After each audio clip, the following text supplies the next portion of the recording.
My name is Vishwajeet. ठीक है, तो आज हम डिस्कस करेंगे GMC and GPA. So first of all, जैसे आप देख रहे हो कि GMC fresh proposals and renewal market rollover, same GPA में fresh proposal and renewal market rollover जैसे होते हैं। So let's start with GMC.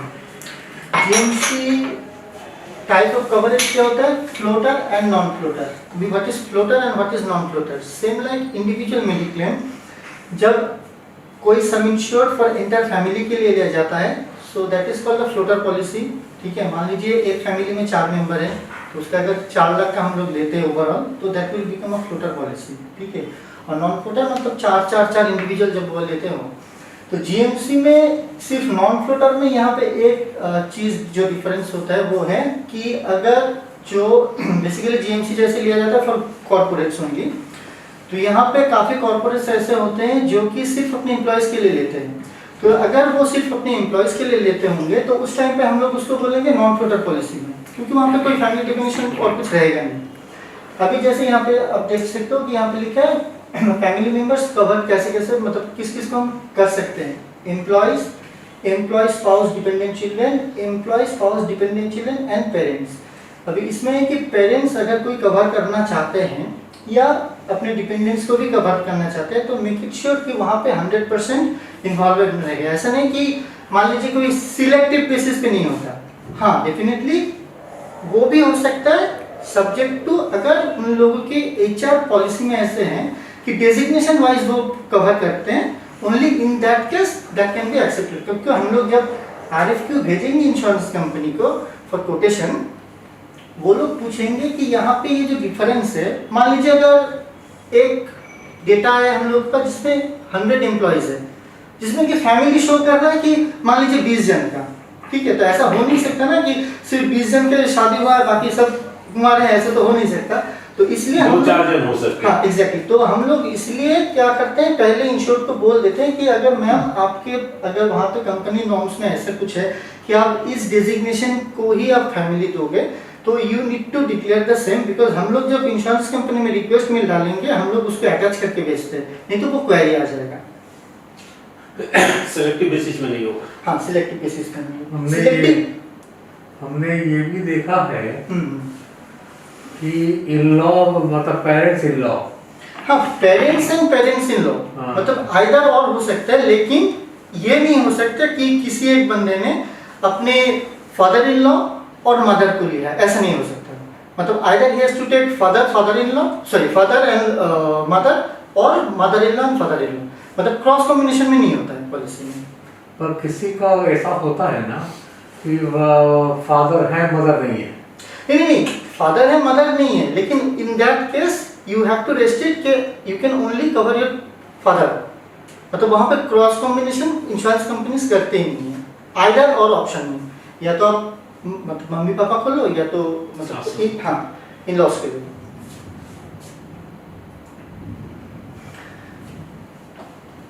अच्छा, जैसे यहाँ पे कुछ मैंने डिटेल्स लिखे हैं स्कोप ऑफ कवर, जो बेसिक्स रहते हैं। अभी जैसे आप लोगों को पता है कि अभी मार्केटिंग स्ट्रेटजी के लिए कि इंश्योरेंस कंपनीज बहुत सारे एडिशनल कवरेजेस देते हैं, लेकिन एक पॉलिसी जो कि मतलब हाँ इंश्योर्ड को ये फायदेमंद रहेगा, वो बेसिकली इस पॉइंट्स में मतलब रहते हैं। जैसे डिजीज और इंजरी जो कवर होता है, pre hospitalisation, post hospitalisation, then pre existing diseases, disease specific exclusion, maternity expenses, baby day 1 cover, pre post natal expenses cover, corporate buffer provision, day care expenses cover, option of covering domiciliary hospitalisation and congenital diseases. अभी ये जो terms है, ये सारा कोई मतलब जैसे individual policies में ये आपको मिल जाएगा, subject to only corporate buffer provision. Baby day 1 cover, baby day 1 cover में बता देता हूँ। नहीं वो पता है, मतलब इंडिविजुअल पॉलिसी में नहीं मिलता, वो आफ्टर 90 डेज है ना। हाँ, आफ्टर 90, देखिए इसमें बेबी डे 1 बेबी जो इंक्लूड होता है पॉलिसी में, जीएमसीबी में वही होता है कि 90 डेज के बाद बेबी इंक्लूड किया जाता है पॉलिसी में। लेकिन what is baby day 1 cover? Baby day 1 cover की अगर आप ये ऑप्शन लेके रखते हो, तो आज मान लीजिए कोई एक बेबी बॉर्न हुआ, उसको कुछ कॉम्प्लिकेशंस आया, ठीक है ना, तो वो तुरंत पॉलिसी में, तभी से क्योंकि उसका एक चार्ज ऑलरेडी लिया रहता है प्रीमियम, तो दैट विल बी कवर्ड और मतलब उसका क्लेम पेबल होगा, ठीक है ना। नाउ कॉर्पोरेट बफर प्रोविजन, ठीक है ना, ये एक है जो कि मतलब ग्रुप पॉलिसीज में रहते हैं। तो what is corporate buffer provision?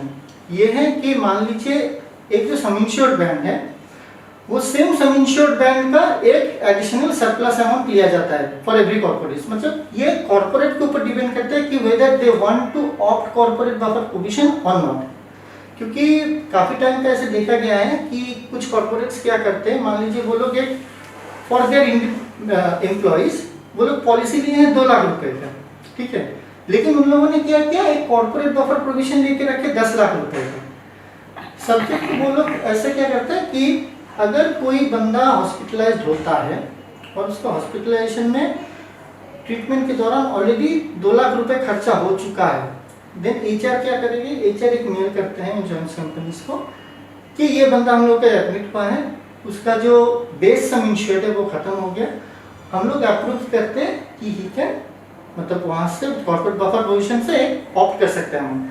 तो उसका वहाँ पे जो बेस सम इंश्योर्ड है उस लेवल का उसको मिल जाता है, that is 2 lakh plus 2 lakh 4 lakh, ठीक है। तो this is corporate buffer provision. तो कॉर्पोरेट बफर प्रोविजन जो है वो इंश्योरेंस टू इंश्योरेंस अपना एक अलग से कैलकुलेट करके उसका रेट करते हैं। जैसे कि आपको पता है कि मतलब जीएमसी एंड जीपी में ऐसा कुछ जो रेटर तो कुछ है नहीं, बेसिकली ये डिपेंड होता है कि जो एक्सपायरिंग पॉलिसीज हैं, ठीक है, तो उसका क्लेम रेशियो कैसा है ये सारा देखा जाता है। और अगर जो नया पॉलिसी अगर होता है तो उन लोगों का एक मतलब ट्रेंड रहता है, उन लोगों का एक इंडिविजुअल करके कैलकुलेटर रहता है, वहां से वो लोग परम्यूटेशन कम्बिनेशन करके एक रेट फिक्स करते हैं। सो नेक्स्ट स्लाइड में जाओ। इसमें कॉर्पोरेट बफर के लिए एक चीज मेरे को जानना आपसे, हमारे एक क्लाइंट थे रॉयल में, तो उनके पास उन्होंने मतलब पहले तो ये नहीं था, ये तो अभी हाल फिलहाल स्टार्ट हुआ, ज्यादा टाइम नहीं हुआ कॉर्पोरेट बफर, अगर मैं गलत नहीं बोलूं तो नहीं कॉर्पोरेट बफर पहले से भी था, मतलब ये अच्छा। तो प्रोविजन था ना, मतलब ये आप ले सकते हो। अच्छा, हाँ। Okay fine. तो ये जो कॉर्पोरेट बफर का था इसको लेकर डिस्कस हुआ, तो उसमें उन्होंने ये लिया, तो उनके जो स्टाफ जो थे तो उनको जो एक जन का था, उनका सम इंश्योर्ड जो उनकी मिसेस किसी कारणवश हॉस्पिटलाइज हुई थी, तो उनका जो लिमिट था वो काफी सीनियर एग्जीक्यूटिव लेवल में थे, तो उनका जो लिमिट था 2 लाख का या ऐसे कुछ 2.5 लाख का, मेरे को एग्जैक्टली याद नहीं, वो खत्म हो चुका था कि उनका बिल जो था ओवरफ्लो हो गया था। तो उन्होंने एक रिक्वेस्ट भेजा था कि ये जो इनका कॉर्पोरेट बफर जो है उसमें से उनका 1 लाख और या समथिंग ये कर दिया जाए, ताकि क्या है कि उनके ऊपर थोड़ा उनको रिलैक्सेशन मिल जाए, तो फाइनेंशियल प्रेशर है। तो ऐसा कुछ था। तो लेकिन उसमें जैसे कि उनका बिल मेरे को यहाँ तक ध्यान में करीब 3,60,000 या 3,55,000 के आसपास आया था, 2 लाख था और 1 लाख किया था, तो बाकी रेस्ट अमाउंट उन्होंने पे किया था। तो इसमें ऐसा है कि वो जैसे कि एचआर पॉलिसी में अगर मेरे पास है, सॉरी मेरे पास बोल रहा हूँ, कंपनी के पास है, उन्होंने अगर मेल कर दिया कि भाई इसको जो है इसमें एडिशनल आप इतना ये कर दे, बाकी का जो रेस्ट है वो एम्प्लॉय पे करेगा, ऐसा कुछ बाउंडेशन रहता है या वो उसका जो टोटल बिल है वो बफर में से पूरा भी ऐड किया जा सकता है? नहीं, देखिए कॉर्पोरेट बफर प्रोविजन का जो है वो है कि अगर मान लीजिए कि पॉलिसी में ऐसा लिया जाता है कि for example the base sum insured 2 lakh, ठीक है, तो जो पॉलिसी बनता है यूजुअली कॉर्पोरेट बफर प्रोविजन में ऐसा बनता है कि equal amount of the base sum insured he और शी विल गेट। तो अभी एचआर ने वहां पे अगर मेल लिख दिया है कि 1 लाख रुपए, देन डेफिनेटली ऐसा हो सकता है कि उस बंदे ने उसको बोला है कि एचआर को कि मैम मुझे मान लीजिए कि और 1-1.5 लाख का ही जरूरत है, ठीक है ना, तो इस हिसाब से शायद इन लोगों ने मतलब हाँ पर्टिकुलरली वो 1 लाख लेके मेल किया था। यूजुअली एचआर वो मेल नहीं करते, वो लोग सिर्फ बोल देते हैं कि इसमें से एडजस्ट कर, हाँ हम लोग इसको अप्रूव करते हैं कि आप इसके कॉर्पोरेट बफर प्रोविजन से इसको आप उसको ले मतलब उनको उसको दो पेमेंट करने के लिए और रिम्बर्स जो भी मतलब he can have that corporate buffer provision, मतलब one type of buffer. Exactly. अच्छा, ये कुछ बेसिक इंफॉर्मेशन है जो हम लोगों को चाहिए होता है फॉर मतलब अरेंजिंग कोटेशंस, जैसे name of insured, address, nature of business, family definition, policy type floater non floater, total number of lives, sum insured per life, total sum insured, और जैसे insured name, date of birth, age, gender, relationship. अभी date of birth and gender and relationship, ये तीनों तो चाहिए ही होता है, क्योंकि काफी टाइम पे हम लोग ऐसे देखते हैं कि कोई भी अगर कॉर्पोरेट ऐसे भी है कि they don't want to disclose the entire data of their employees ten, ठीक है। तो इस केस में हम लोग बोलते हैं कि ठीक है सर, आप ये 1 2 3 4 करके मेरे को सीरियल नंबर दे दो, लेकिन मुझे डेट ऑफ बर्थ चाहिए और मतलब इन लोगों को जेंडर एंड रिलेशनशिप चाहिए, एल्स मतलब मैं तो वो कैलकुलेट कर नहीं पाऊंगा ना, क्योंकि मुझे क्या रिलेशनशिप बेसिस पे तो वो मैं कैलकुलेट करना है कि कितने एम्प्लॉइज थे। अगर वो फ्लोटर में है तो हस्बैंड वाइफ और चाइल्ड जो भी डिपेंडेंट है तो वो हाँ।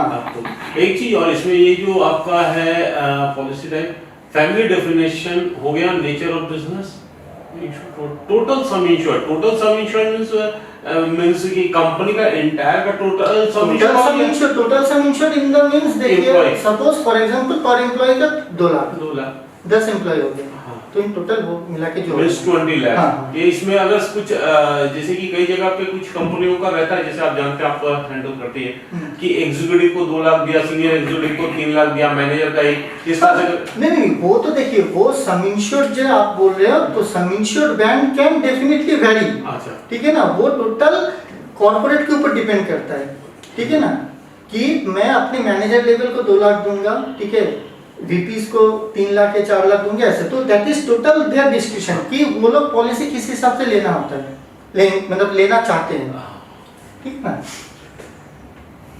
Including dependents. हाँ डिपेंडेंट डेफिनेटली। अच्छा, तो ये है बेसिक मान लीजिए जीएमसी का, ठीक है। तो अगर मान लीजिए कि आप लोगों का इसमें कुछ क्वेरी है तो आप पूछ सकते हो, नहीं तो मैं थोड़ा जीपीए में चला जाऊंगा। ठीक है सर।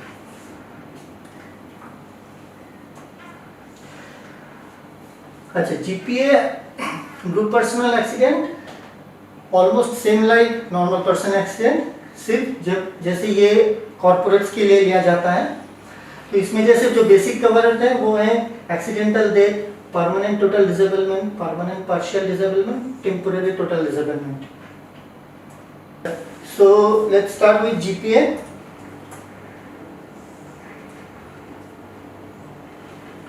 हाँ, जैसे ये बेसिक कवर रहे हैं, अभी ये कुछ एडिशनल कवर्स हैं जो कि हम लोग फर्स्ट पीच में हम लोग मतलब इंश्योरेंस कंपनी से प्रपोज करते हैं कि ये सब देने के लिए, जैसे medical expenses, education fund for dependent children, funeral expenses, transportation of remains of insured person and ambulance expenses. अभी जीपीए में भी ऐसा है कि बहुत कंपनीज और भी बहुत एडिशनल कवरेजेस मतलब उसमें पॉलिसी में ला रहे हैं, जस्ट वो सेम एज कि मार्केटिंग में मुझे इसका पॉलिसी उससे अच्छा दिखाना है, तो प्रीमियम में भी चेंजेस आ जाएगा। प्रीमियम में देखिए, प्रीमियम में उसका जो चेंजेस है वो बहुत ही नॉमिनल चेंजेस है। जीपीए में तो वैसे आपको पता है कि बहुत ही नॉमिनल होते हैं। तो एक्चुअली क्या ना कि मैं जो ज्यादा कोशिश करता हूँ वो है कि अगर पॉलिसी में ऐसे अगर देखा जाए तो बहुत ऐसे कवरेजेस रहेंगे जो अगर आप किसी भी मान लीजिए एक ओपनली जो क्लेम स्टडी होते हैं, अगर आप क्लेम स्टडी करोगे ना तो आप देखोगे कि वो सब जो कवरेजेस है उसका कभी यूटिलाइज ही नहीं होता, लेकिन उसको लेकर पिच करते हैं लोग। तो एक्चुअली मैं ये प्रेफर करता हूँ कि सर देखिए, आप लोग ऐसा एक पॉलिसी लो जो आपके एम्प्लॉयज के काम आए। ऐसा नहीं कोई मान लीजिए ठीक है वो कवरेजेस नहीं, उसके लिए आप एक प्रीमियम दे रहे हो लेकिन वो मतलब कुछ काम का आता नहीं है। तो इसलिए मैं बेसिक्स में ज़्यादा ध्यान देता हूँ ताकि इंश्योर्ड को वो सब फैसिलिटीज मिले। अभी जीपीए में भी जो डॉक्यूमेंट्स है वो मतलब इंफॉर्मेशन चाहिए होगा वो almost same like that of GMC, subject to nature of business and monthly income. क्योंकि नेचर ऑफ बिजनेस इसलिए क्योंकि जीपीए में जो रेट होता है वो रेट होता है कंसिडरिंग आप क्या जॉब करते हो, उस हिसाब से कैटेगरी में आता है। और monthly income in the sense इसलिए क्योंकि जीपीए में जो सम इंश्योर्ड लिया जाता है दैट इज मतलब अ परसेंटेज ऑफ मतलब जो आपका मंथली सैलरी होगा उस हिसाब से। ज़्यादातर कंपनीज तो मैं देखता हूँ कि 60 टाइम्स ऑफ मंथली सैलरी लेके ही काम करते हैं। कुछ अभी ऐसे है कि जो कि 70 टाइम्स या 100 टाइम्स ऑफ मंथली सैलरी भी दे रहे हैं, कवर कर रहे हैं। हाँ, 100 टाइम्स भी दे रहे हैं। एग्जांपल कंपनी, एग्जाम्पल जस्ट कुछ दिन पहले मैंने देखा भारतीय एक्सा एक केस में देखा, ठीक है ना। तो मैंने उनको क्वेरी किया था कि actually we have asked for this, so they said नहीं वी आर एग्रीइंग, मतलब हम लोग वो 100 टाइम्स ऑफ मंथली सैलरी हम लोग दे रहे हैं, ठीक है ना। तो इसलिए हम लोग देखिए इसमें कि एक दो कंपनी जो 100 टाइम्स दे रहे हैं, ठीक है ना, हम लोग तो डेफिनेटली अगर उसका प्रीमियम अच्छा है तो उसको पिच करेंगे ही, लेकिन हम लोग जो चलते हैं वो कि जनरल टर्म्स पे, अगर मान लीजिए 10 कंपनी मेरे को 60 टाइम्स दे रहा है और 2 कंपनी मेरे को 100 टाइम्स दे रहा है, तो मुझे वो 10 का जो है बाकी उस हिसाब से चलना पड़ेगा, नहीं तो मेरा जो नंबर ऑफ कोटेशंस जो मैं जुगाड़ करूंगा फॉर इंश्योर्ड, ठीक है ना, तो वो मेरा वहां पे कम हो जाएगा ना, ऑप्शंस कम हो जाएंगे, तो इसीलिए।